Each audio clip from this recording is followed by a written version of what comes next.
I just see so many kids, like so many children, like trying to get over with their peers and their buddies. And bro, that comes across.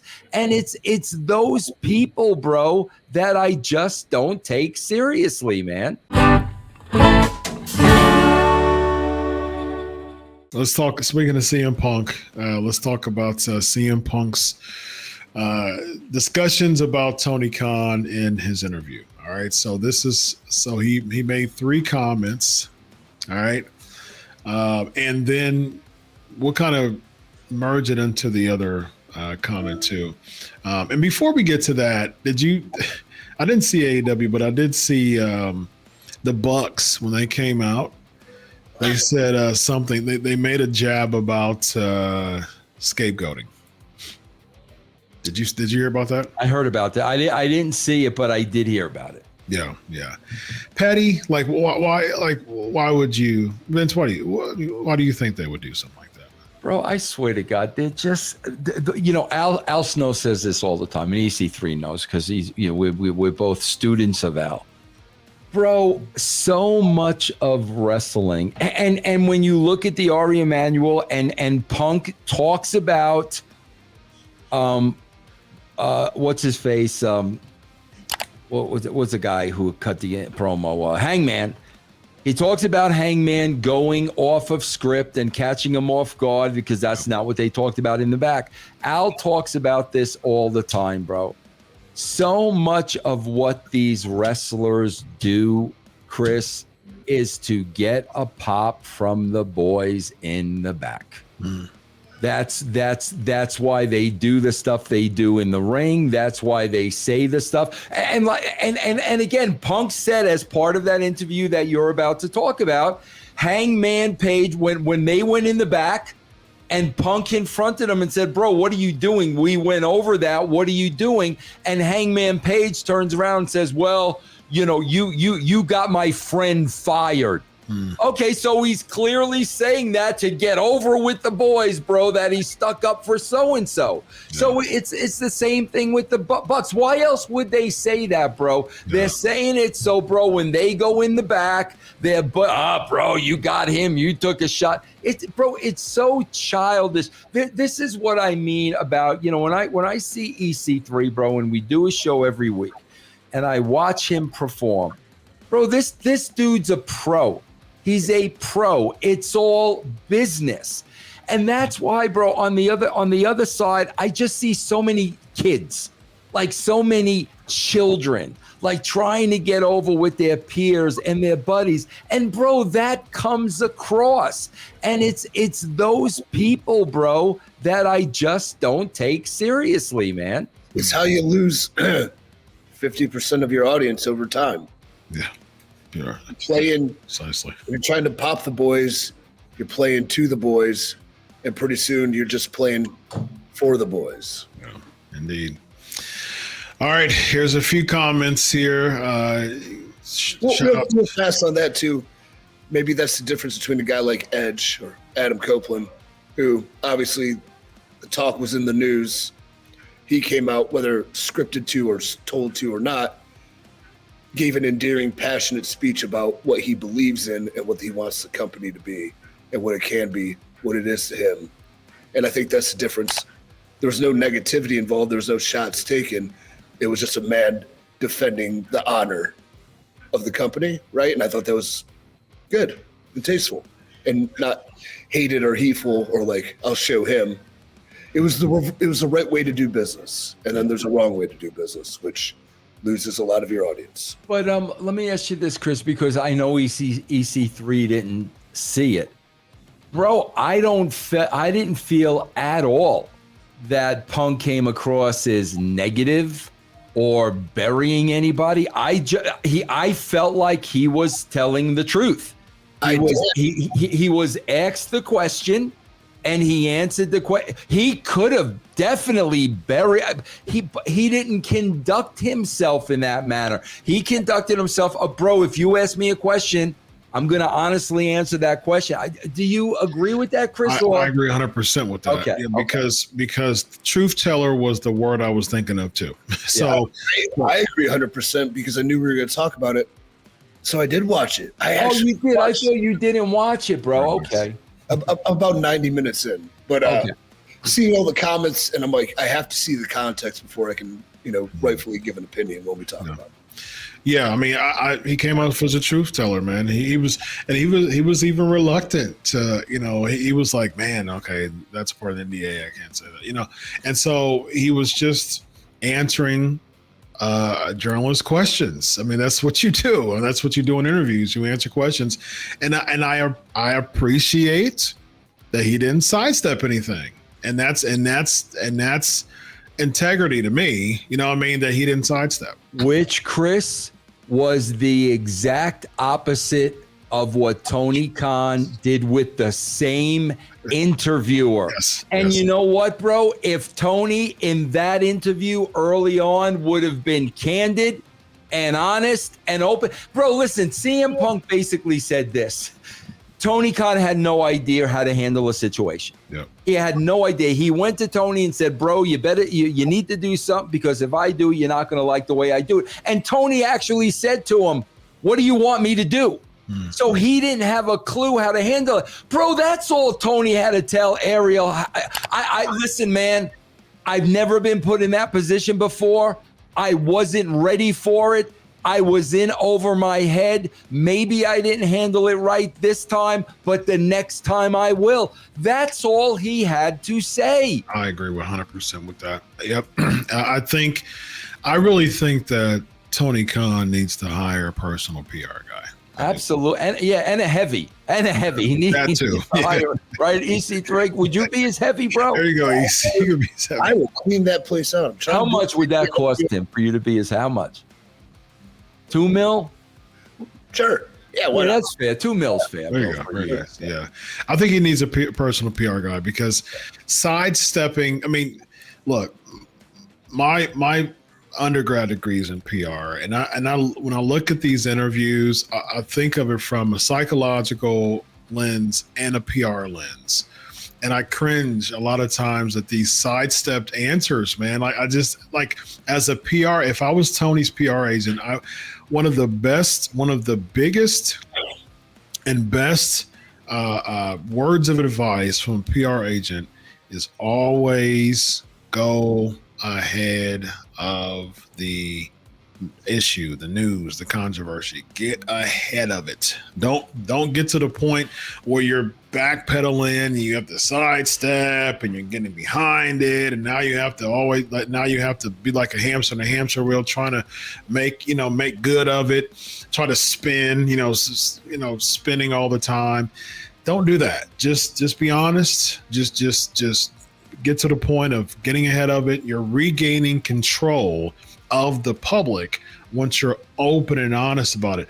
The public appreciates openness and honesty rather than contrived bullcrap type of answers that you're lying out of the skin of your teeth in. The public doesn't respect that.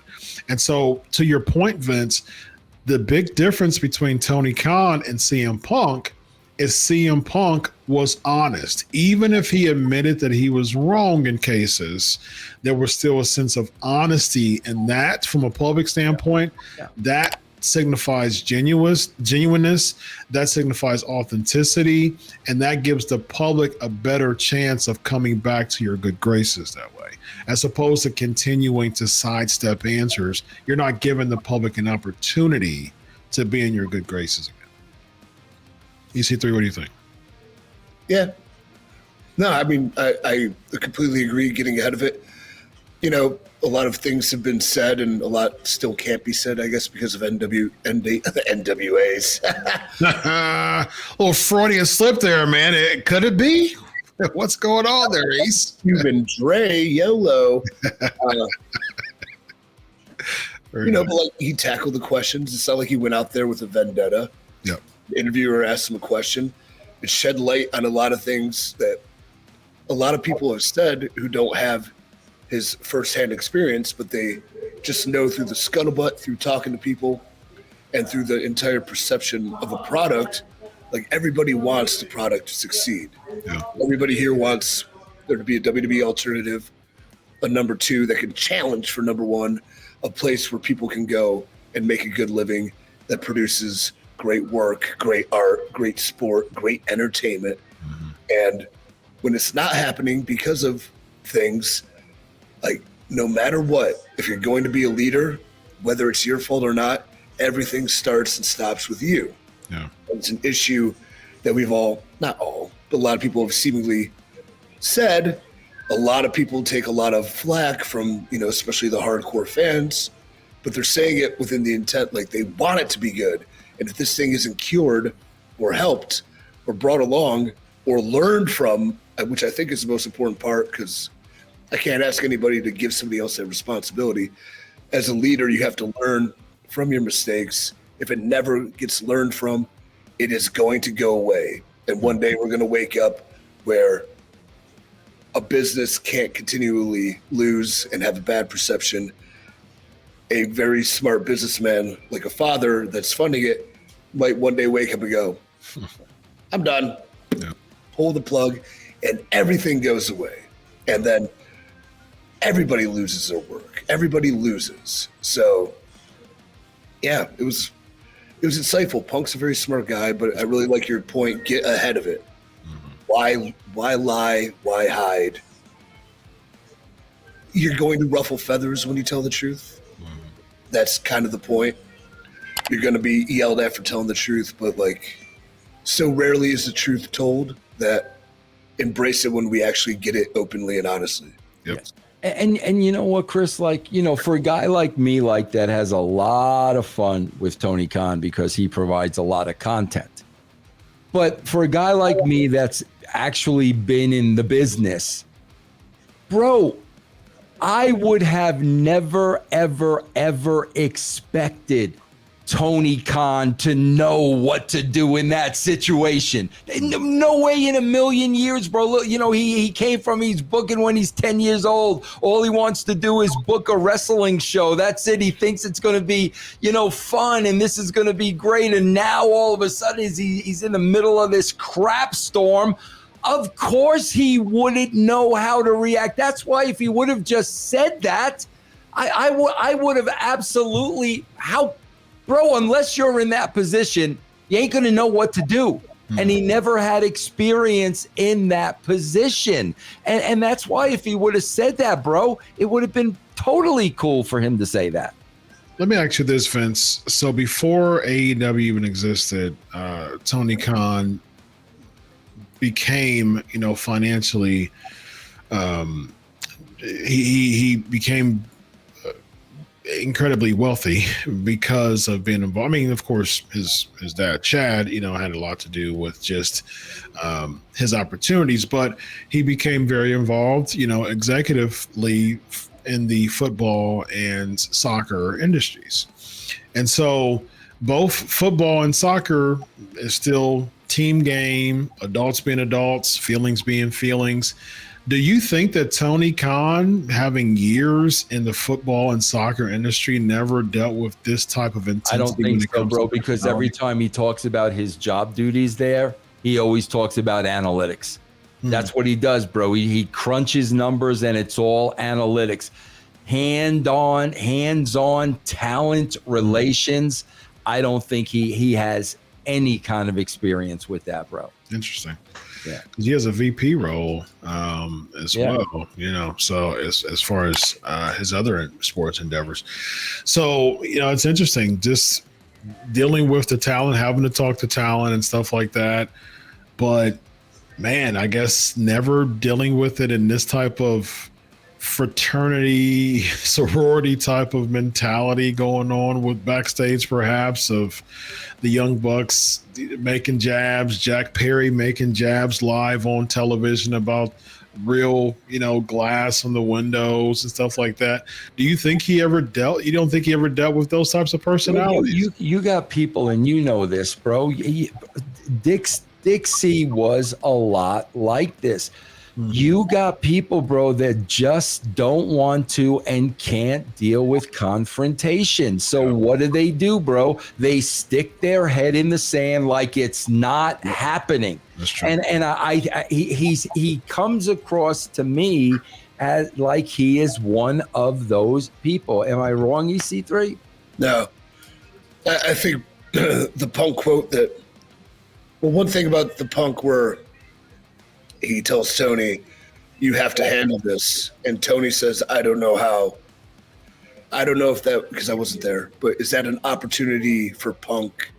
Like maybe this guy is seeking leadership and guidance in an industry and a part of it he's unfamiliar with, where Punk could have said, well, I can't tell you what to do, which is what he said, but here is what I would recommend. And maybe giving him that insight. Because maybe so many people in the search and the quest to siphon every last cent off the guy, nobody's actually told him what he needs to hear, you know?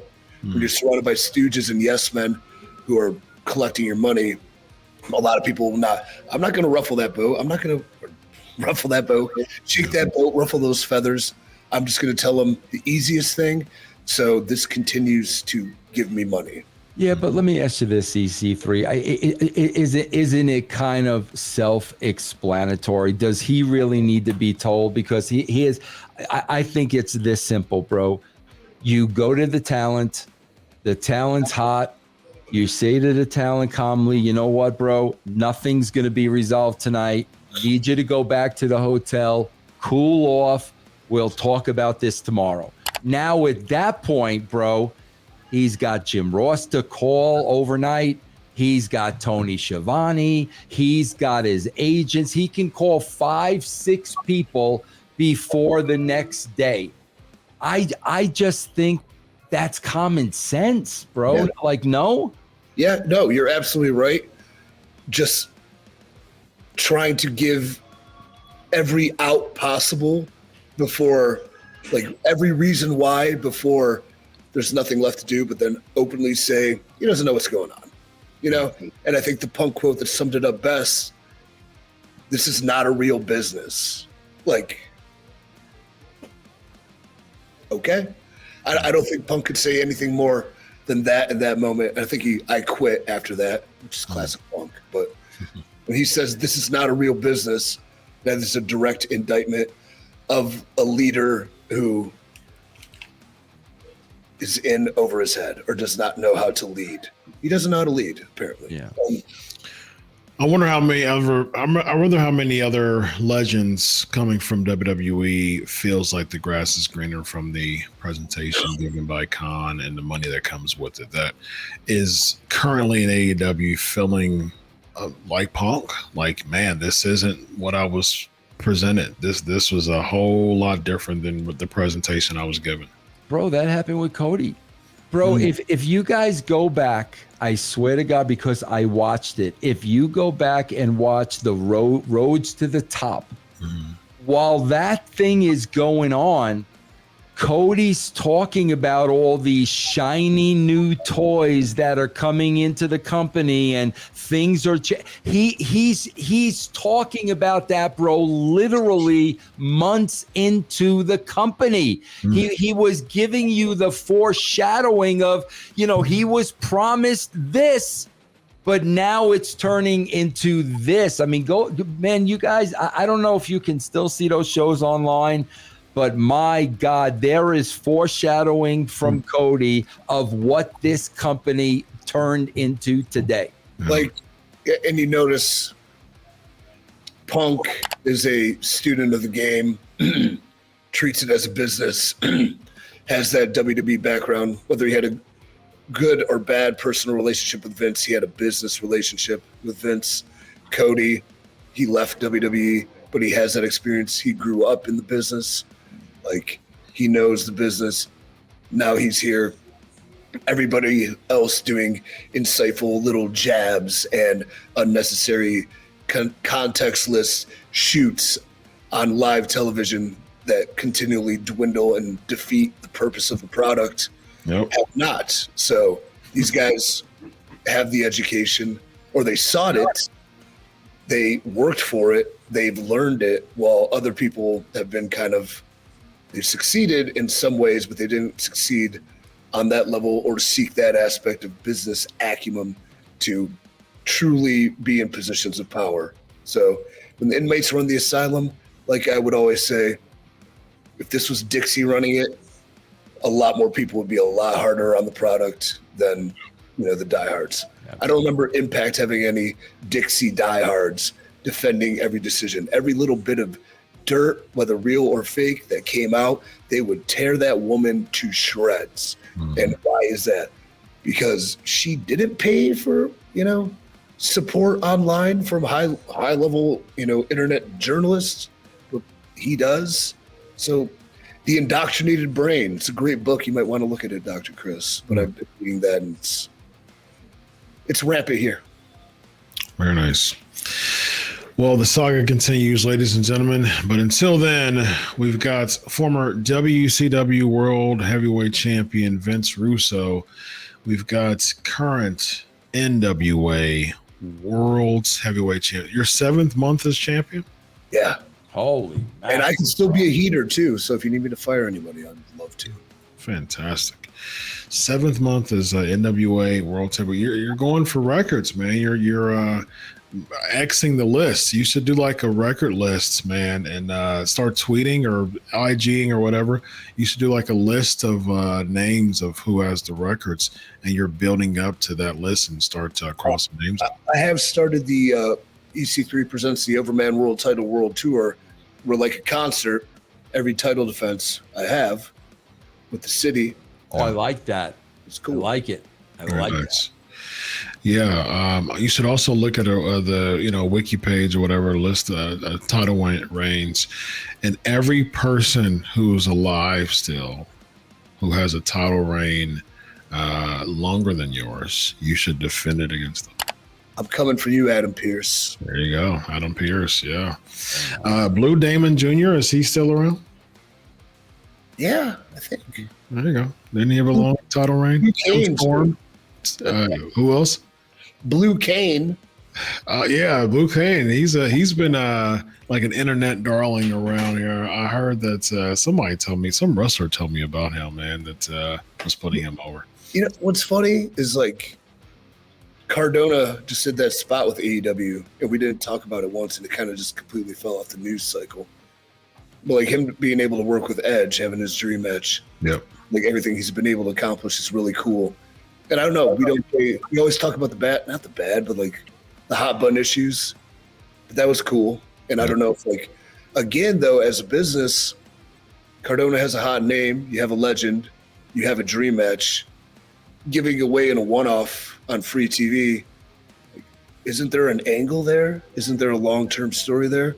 Isn't there like a hero's journey, a monomyth, dare I say? A beginning, a middle, an end, a payoff, a conclusion. Like, so those are business things I think about when I'm playing Booker Mike. So very nice. So before we go, I want to congratulate EC3. So there's been 57 different reigns. 58 different champions. All right, including Shane Douglas. 58 different champions, and Cody and EC3. Let me see. Cody was he was down there. Yeah, he hit a 50-day reign. 47. EC3 is now just past Sting and is number 25 all time and World's Heavyweight Champion. Again, I beat Sting again. It's funny you mentioned Shane Douglas. You know, this is the 30th year anniversary of him throwing the title down. Holy Trash can gate. Ironically, our anniversary show's in Philadelphia, and if I could take a moment and cordially invite Shane Douglas to NWA 76 in Philadelphia as the reigning and probably defending World Heavyweight Champion, I'd like to see him there. Wow, and you know he's still competing. Oh, really? He is. He's still competing. Yes. So maybe EC3 versus Shane Douglas, the franchise. So you got Christian Cage at 245. Whipper Billy Watson. You're at 221 and counting right now. So this, Tim Storm's up. Trevor Murdoch 321 with 2 reigns. Terry Funk 424 days. So yeah, you got Jarrett with 6 reigns with 1,006 days. Very nice. Other than that. So you've got a while to go before you get to someone like a Dan Severn, who's 5th all time. He had 2 reigns and 1,559 days, man. So you should challenge. So Severn's still around. You can go against him. He killed me. Yeah. So yeah, I think that's the only non-contracted Rob Conway. Oh, 551 days, 2 reigns. Yeah, Blue Damon Jr. I was right. 505 days with 1 reign. So wow, that's long. All Tim right. Stephen 414, Trevor Murdoch 321. So yeah, go through that list with current people who are non-contracted. I'm sure Rob Conway somewhere looking jack still. So there you go, man. Go one by one and challenge those people. Send me that link. I want to like that. Yes, indeed. All right, we got EC3. We got Vince Russo. I am Dr. Chris. This is the Wrestling Outlaws. Have a good night, everybody. Yeah. So,